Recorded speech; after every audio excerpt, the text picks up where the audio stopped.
Olá, amados, que a graça e a paz do Senhor seja com todos. A Ele, ao Senhor, somente a Ele é toda a honra, toda a glória e todo o louvor, porque somente Ele é digno de receber louvor. A oração do Pai Nosso, que está em Mateus capítulo 6, a partir do versículo 9,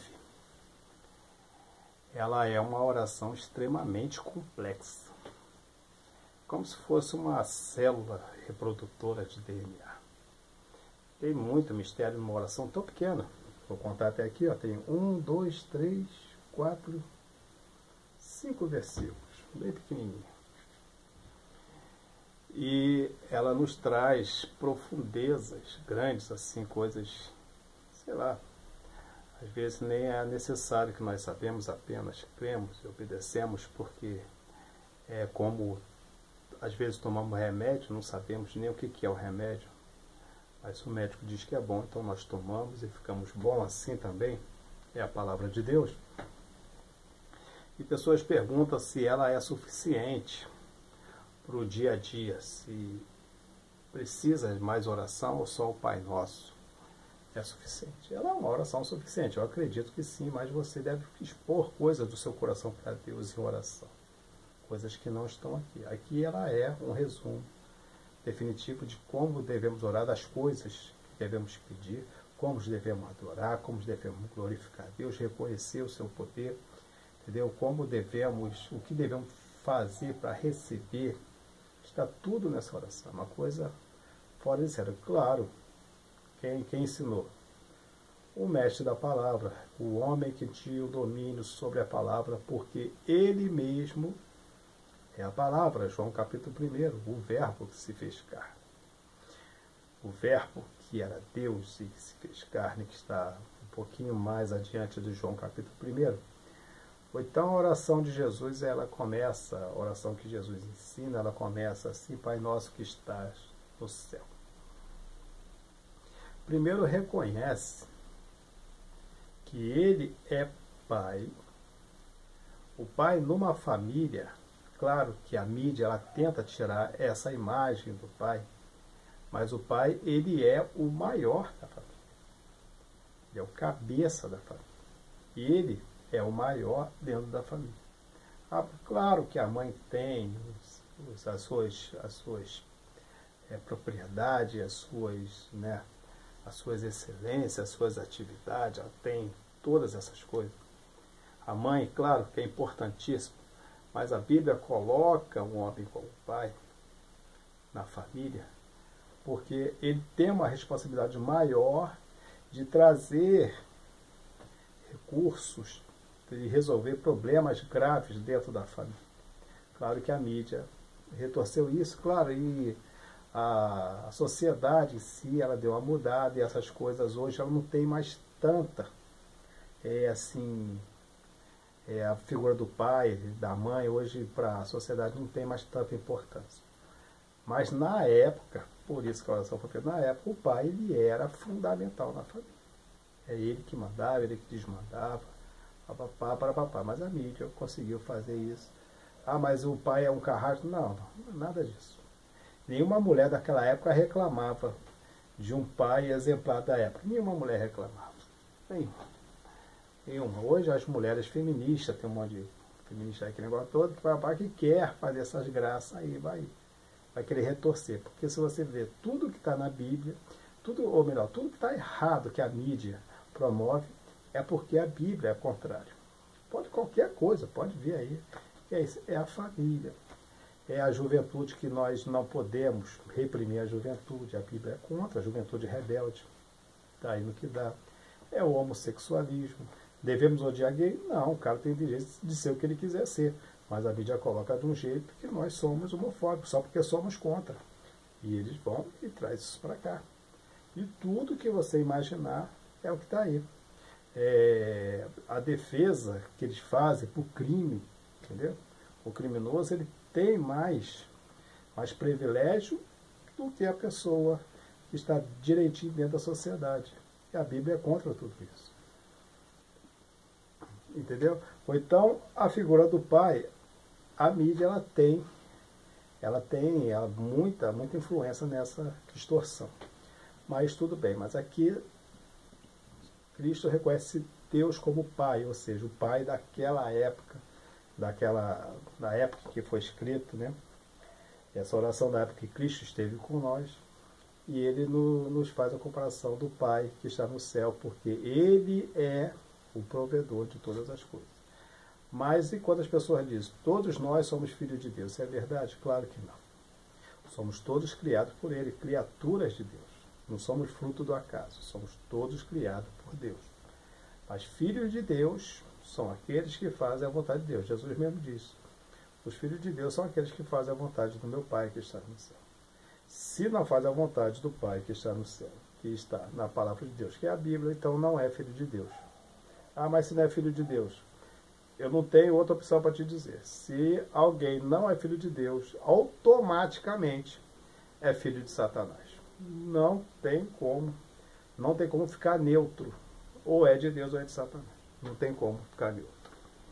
E prosseguindo, ele diz que o Pai Nosso, ele está no céu. É a casa, ele coloca ali que é a casa, que é a morada de Deus. Ou seja, o Altíssimo, os céus, nos dá a ideia de altitude. Ou então ele mora, habita no Altíssimo, nos altos do céu. E ele é o Altíssimo. E de lá ele governa todas as coisas. Foi ele com o seu grande poder que formou todo o universo. E dentro desse universo de dimensões imagináveis, tem algo como se fosse menor do que uma poeirinha, que é o nosso planeta, que é onde nós vivemos. E todo esse universo funciona em prol desse pequeniníssimo planeta onde nós habitamos. E nos coloca ali, para sermos provados, para um dia estarmos com ele. Lá na frente vou falar mais um pouquinho disso. Então, ele reconhece que Deus é Pai, e que ele está no céu, e ele continua e diz, santificado seja o teu nome. Ou seja, ele dá a santidade a Deus, porque a santidade pertence ao Senhor. E no céu é assim, todo o tempo, todos os habitantes estão reconhecendo a santidade de Deus e promovendo isso com seus próprios lábios. É assim, tu vai ver em Isaías, tu vai ver em Apocalipse, você vai ver em diversos lugares que falam de visões do céu. O Apocalipse diz mais isso. Você vai ver os 4, né, querubins diante de Deus, e eles o tempo todo dizem, santo, santo, santo é o Senhor. Os 24 anciões por detrás dele depositam a sua coroa e adoram a Deus. Serafins voando sobre o Senhor também, santificando a Deus, porque ele é santo, ou seja, entregando a ele a santidade, a pureza total de Deus. A santidade que está em Deus. Tudo isso, uma única oração. Santificado seja o teu nome. Aí depois, venha a nós o teu reino. Aqui tem aqui, venha a nós o teu reino, seja feita a tua vontade, assim na terra como no céu. Isso aqui tem algo, um mistério gigantesco que nós não podemos nem imaginar, mas coisinhas poucas nós podemos tirar daí, mas toda a sua essência, só quando nós mesmos estivermos com Deus, os que alcançarem essa salvação em Deus, poderá entender esse pedacinho. Venha a nós o teu reino, seja feita a tua vontade, assim na terra como é no céu. Venha a nós o teu reino é um pedido que está é uma oração, né? Está dentro da oração, pedindo que o reino de Deus venha até nós. Ou seja, que Deus venha reinar sobre nós. O reino de Deus, ele já tem assim uma pequena introdução. Na verdade não é pequena, mas ela é grande, porque Cristo, quando vem e quando ele começa o seu evangelismo, ele diz, é chegado o reino dos céus. Ou seja, ele traz uma ponta do que vai ser no milênio e daí para frente, de como será o reinado de Deus sobre a terra, não está dizendo apenas sobre o planeta, que isso será no milênio, mas a Terra, são os habitantes da Terra, que somos nós, que isso será na eternidade. Então Jesus, ele traz o reino, e quando ele diz, venha a nós o teu reino, já é uma visão diferente, porque Jesus já estava na Terra. Ele diz, é chegado o teu reino. Mas ele diz, venha a nós o teu reino. Ou seja, o reinado sim, literal de Deus sobre a terra. E seja feita a tua vontade, assim na terra como no céu. E a vontade de Deus, ela na Bíblia, ela é clara. Você vai ver que a vontade de Deus é unicamente resgatar o homem. Essa é a palavra, resgatar. Mas resgatar como? Já estivemos em algum lugar e agora estamos perdidos, e temos que ser resgatados. O resgate é isso. O resgate é algo que nós perdemos, ou nós fomos perdidos e Deus quer nos resgatar. E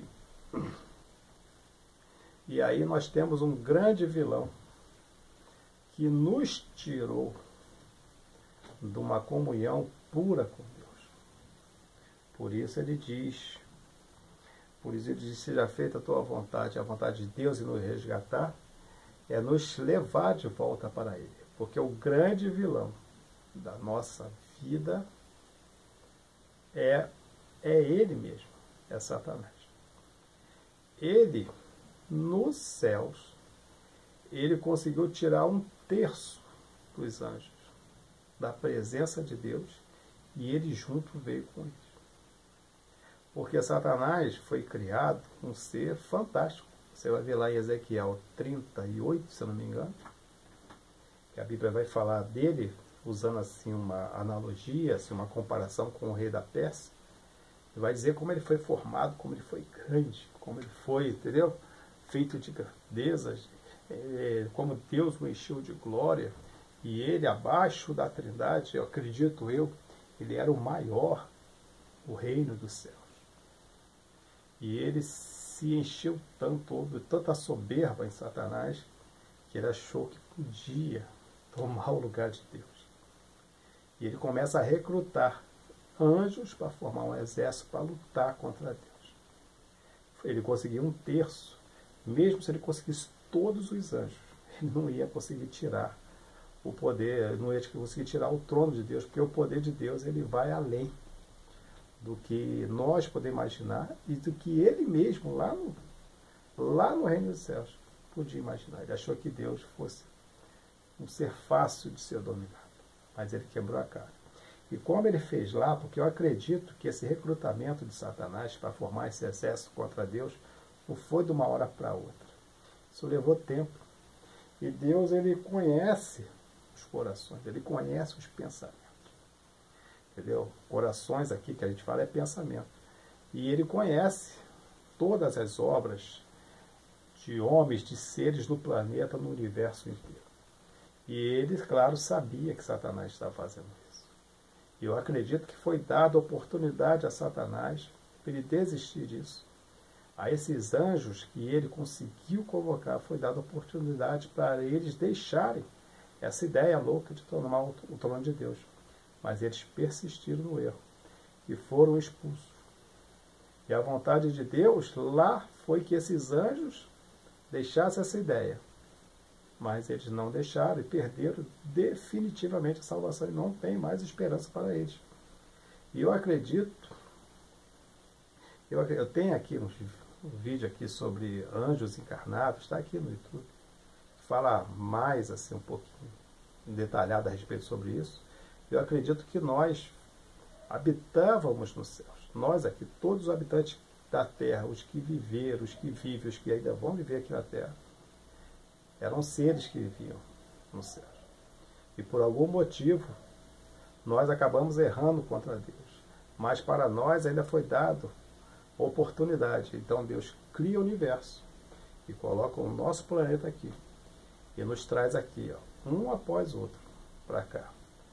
Para que nós sermos provados, continuando a ser provados por Satanás, como era lá no céu, e para nós vencermos a Satanás, através da fé que nos é dada por Deus, e hoje ainda melhor, através do sangue de Jesus Cristo, para que nós possamos vencer o pecado em Cristo e nós conseguimos então uma oportunidade, uma nova chance de voltarmos para o céu. Isso é uma parte do amor de Deus. Que amor é esse? Que nós já deveríamos estar destruídos. Nós já deveríamos estar destruídos. Nós já deveríamos, porque nós fomos destituídos do céu. Não, nós fomos destituídos. Mas Deus nos dá essa oportunidade. Mas Satanás e seus anjos não têm mais essa oportunidade. Então ele tenta nos tirar a salvação. Mas a vontade de Deus no céu era que os anjos desistissem do mal. E a vontade de Deus aqui na terra é que nós possamos alcançar a salvação. Porque a vontade de Deus é que todos os homens se salvem e venham ao pleno conhecimento da verdade. Porque nós estávamos condenados e destituídos da glória de Deus. Porque nós pecamos. Mas Ele nos dá outra oportunidade. E a vontade de Deus é que nós alcançamos o direito de voltarmos para... Nem direito é, mas Ele nos dá esse direito. E a vontade de Deus é que nós sejamos salvos através do sangue do seu Filho Jesus Cristo, sacrifício maravilhoso que Ele fez por nós aqui na cruz. O pão nosso de cada dia nos dai hoje. O pão nosso de cada dia, ele é interessante, porque ele não fala o pão de toda a vida, mas ele fala de cada dia, ou seja, o sustento. E muitas igrejas, elas tomaram assim, umas atitudes erradas, e uma das principais é a doutrina da prosperidade, que promete, tá? A televisão está aí, tá? A Igreja Universal aí perturba com isso, né? Que nós devemos ser ricos, a campanha do empresário, que não sei o que, papapá, e a Bíblia nos diz isso. Se você for olhar no Antigo Testamento, a riqueza parecia até ser bênção, mas muitas das vezes quebrava as pessoas. Pode ver que muita gente rica lá se quebraram. Salomão foi. Davi cometeu um pecado horroroso, porque estava dentro de um palácio e podia, né, tinha a oportunidade de ter mulheres, quem sabe aqui, as mulheres que ele queria, pois ele era rei. Mas no Novo Testamento, a ninguém é dado o conselho de ser rico. Pode procurar no Novo Testamento. Ninguém é o de ser rico. Eu tenho uma mensagem aqui também no YouTube, esse crente pode jogar na loteria. Se você tiver tempo, assista lá. Mas você vai ver que a coisa é perigosa. Então a riqueza para nós é muito perigosa. Por isso que Jesus aconselha ninguém a ter riqueza. Se você se garante que você vai conseguir ser um crente fiel, como você é, estou falando um crente fiel, salvo, direitinho, para ler a palavra, e evangelista, milionário, se você conseguir. Eu duvido que você consiga. Então ele diz o pão nosso, o sustento. Ou seja, a prosperidade de Deus aqui é que nós não passamos miséria, nós devemos o sustento de cada dia. E isso é Deus que dá, não adianta. Não adianta você achar que você vai ser rico e você vai ter o pão de cada dia. Isso se perde de uma hora para outra. Existem milhões de exemplos de pessoas que confiaram na riqueza e hoje vivem em extrema pobreza. O pão nosso de cada dia nos dá hoje. Reconhecendo que Deus é que sustenta o homem, assim como Deus sustenta os animais e principalmente as aves do campo. E perdoa os nossos pecados, assim, as nossas dívidas, assim como nós perdoamos aos nossos devedores. Isso aqui é uma lei espiritual. Ela é uma lei, uma da lei mais certa, mais bem provada, mais bem determinada ao homem, do que muitas das leis assim do Evangelho. Não estou falando de lei lá do Antigo Testamento, porque essa aí vem de lá também. Mas é a lei, já é o mandamento de Cristo. Porque se a pessoa não perdoa, ela não é perdoada. Ou seja, você só consegue perdão se você perdoar. É assim. Nunca vai mudar. Você pode nascer num berço evangélico e você pode estar aí com 80, 90 anos, já velhinho, viveu a tua vida toda no Evangelho, evangelizou, ganhou alma, orou, a pessoa foi curada. Mas se você não consegue perdoar, tudo está sendo em vão. Você não será salvo se morrer nessa situação. É o que a Bíblia diz. Não adianta você querer procurar brechas. Isso aqui não é lei. Isso aqui não é lei aqui do Brasil, que tudo tem emendas. Aqui não tem emenda, ela é perfeita. É pronta. Ou perdoa, ou esquece o Evangelho. É o que ele está dizendo aqui, perdoa nossos pecados, assim como nós temos perdoado. Então, se você não tem perdoado, fala, olha, assim como eu não tenho perdoado, você perdoa o meu pecado, não é isso.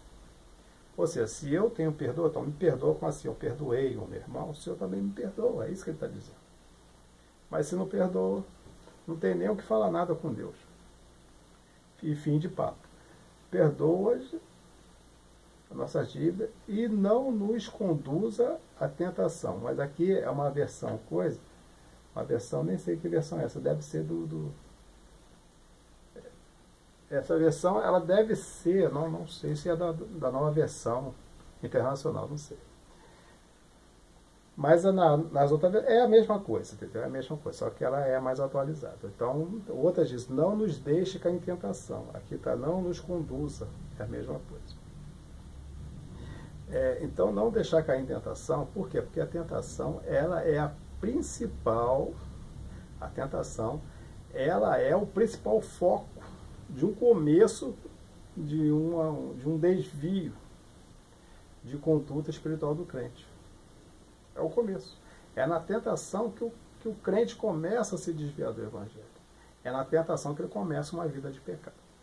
Então, isso aí é uma coisa gravíssima. E tem um monte de gente brincando com tentação, quer cair em tentação. Está vendo que o perigo está ali, ele fica de palhaçada. Fuja. A Bíblia diz para fugir. A Bíblia diz para você encarar o Satanás. Entendeu?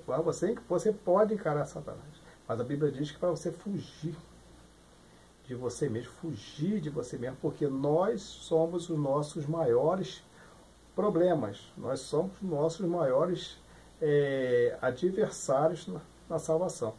Porque se nós brincamos com o Evangelho, ou seja, nós deixamos de desviar, Satanás ele aproveita. Ele está o tempo todo. Pensando que Satanás se distrai, fala, vou dar uma pecadinha aqui que Satanás não está vendo. Tu é que pensa. Ele está aí do teu ladinho, não ele próprio, mas os demônios dele estão tudo do teu ladinho esperando uma oportunidade. E você ficar brincando para cair em tentação. Mas ele diz, não nos deixe cair em tentação, mas livra-nos do mal. O mal, todo ele está incestado em Satanás. Todo ele está enraizado em Satanás. Satanás ele tem diversas coisas infinitas que você pode pensar, de armas para te tirar do Evangelho. Ele não quer, Satanás ele tem essa estratégia dele, ele não pensa unicamente te tirar de uma vez, do Evangelho. Aos pouquinhos ele vai te tirar. Aos pouquinhos, ele vai colocando uma coisinha na tua vida, depois coloca outra, depois mais outra, tu vai ver, tu já está todo enraizado, preso nas correntes do capeta. Aí só Deus para te livrar, se você se arrepender em vida ainda. Claro que Deus está pronto para te livrar. Mas livra-nos do mal, para te livrar, mas livra-nos do mal. Aí ele já termina engrandecendo a Deus e colocando Deus no seu lugar, ou seja, mostrando a colocação de Deus, não porque Deus estava fora e colocou no seu lugar, mas mostrando Deus qual é o lugar dele. E ele termina agradecendo, porque teu é o poder. Ou seja, só Deus tem poder. Jesus disse isso, que ele ainda não havia morrido. Porque depois de ter morrido, a Bíblia diz que Deus o agradeceu de tal maneira, ele diz, todo o poder me é dado nos céus e na terra. Mas eles são um, é a Trindade. São 3 pessoas, mas um único governo, um único Deus. Isso é complicado. Eu tenho também uma versão, uma mensagem aqui sobre a Trindade. Você vai entender um pouquinho melhor o que é a Trindade. Porque teu é o poder, o reino, porque ele é que reina, e a glória, toda a grandeza estava em Deus. Porque Jesus ainda não havia morrido, porque tudo isso, quando Jesus morreu na cruz, ressuscitou, e ele venceu a morte e o inferno, E Ele nos deu o poder de sermos chamados Filho de Deus. Ele nos lava, Ele sacrifica por nós. A Bíblia diz que Deus o engrandeceu de glória, e diz: todo o poder me é dado nos céus e na terra, porque teu é o poder, a honra e a glória, não só hoje, mas para todo sempre. Ele diz que não é só agora, mas eternamente. Ele fala de um Deus que é eterno. E isso é simplesmente algumas coisinhas que está nessa oração. Uma oração de 5 minutos, já está aqui com a mensagem com 25 minutos, e se eu não tivesse abreviado, ia crescer muito mais. Então a oração do Pai Nosso, ela é certa, dá para ver que ela é perfeitíssima. Mas Deus também quer ouvir coisas do seu coração. Mas é uma oração